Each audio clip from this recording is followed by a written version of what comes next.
So a quick question, how many of you have told yourselves that you would get back on it in September after the school holidays? Oh, me.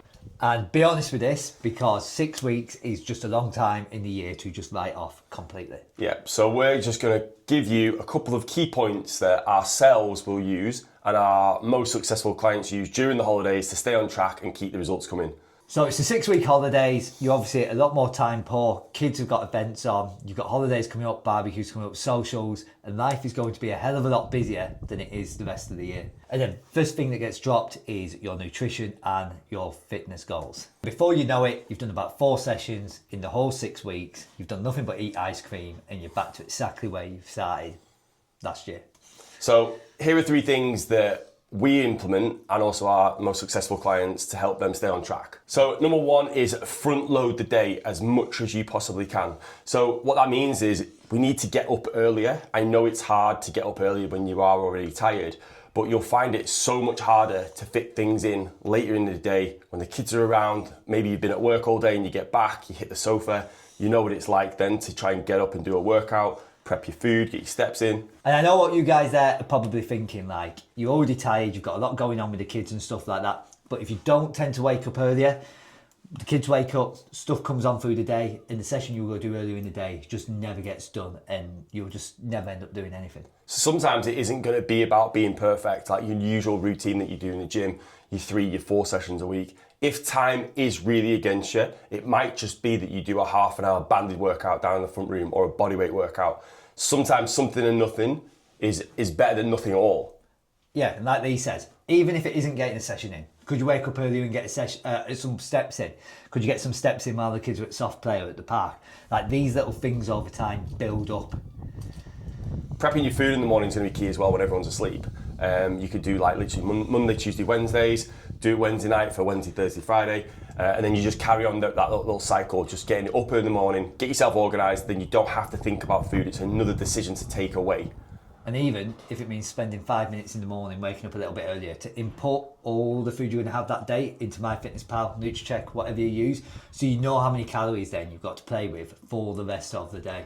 So number 2 would be potentially reduce your sessions that you would normally do. So if you normally do 3 sessions a week, push-pull, legs, or you do your 4 sessions a week or whatever it is, you might have to just claw back one of those sessions later on down the line and just drop it down to 2, maybe even 1 just maintenance session when time is really up against you. And make sure that that session is all about quality over quantity, especially if you only have half an hour, 40 minutes. The intensity and the quality of the session is going to trump how often you're going to do this at this moment in time anyway. And people like to think that if you can't get the 4, 5, 6 sessions in a week, then there's no point in doing any sessions. And that's not true. Doing something is better than nothing, even if it's just maintaining where you are at the moment. And then you can start to build on that when you start to come out of this busy period. And point number 3 is going to be the obvious one. It's plan your week, because we all know how an unplanned week can turn into a shit show. So making sure you sit down Sunday evening, Monday morning, whatever it is, and plan that week out. When you go to work, when you're going to play with the kids, when you're going to do your steps, where you're going to train. If you actively put things into like a calendar or down on a piece of paper, 1, you're already making room for it, so there's no excuse of I don't have time, and 2, you're going to actually hold yourself a little bit more accountable. And if you know a day in the week, then from your planning is going to be a complete write-off. That's fine, but then you can have a look at the rest of the plan for the rest of the week and like where can you get the stuff in that you'd missed that day, potentially in on other days of the week. We spoke about it when we did the weekends episode a few weeks back. If you don't plan your week or your weekends, you are setting yourself up for failure. So plan is going to be a literal game changer for you. It's just like you were saying with tracking your food. If you're putting it in for the next day, it's just the same as planning your week. You're just getting ahead of yourself to take away decision fatigue and make sure that you're on point. And it's the same when you're going out for meals as well. Like, plan ahead, like look at the menus, like what can you have? Like, we're not saying you can't go out for socials, but have a look and see what's on the menu. What's the best way to help keep you on track while you're going? So you're still keeping yourself in a good spot, but you're still enjoying that social with family and friends as well. Nice. So to wrap it up, just remember, front load the day, get everything in when everyone's asleep as much as you possibly can. Reduce your sessions if you need to, if time really is up against it.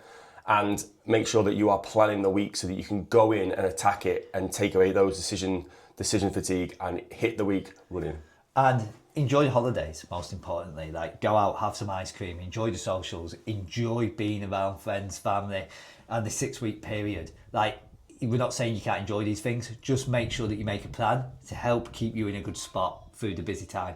And it's like anything, if the goal's important enough, you'll make it work no matter how busy you are, because we're always going to be busy. We're all busy, all the time. Just these 6 weeks can just be a little bit more grinding for us parents. So plan it, take away the advice that we've just given you, and let us know how you get on.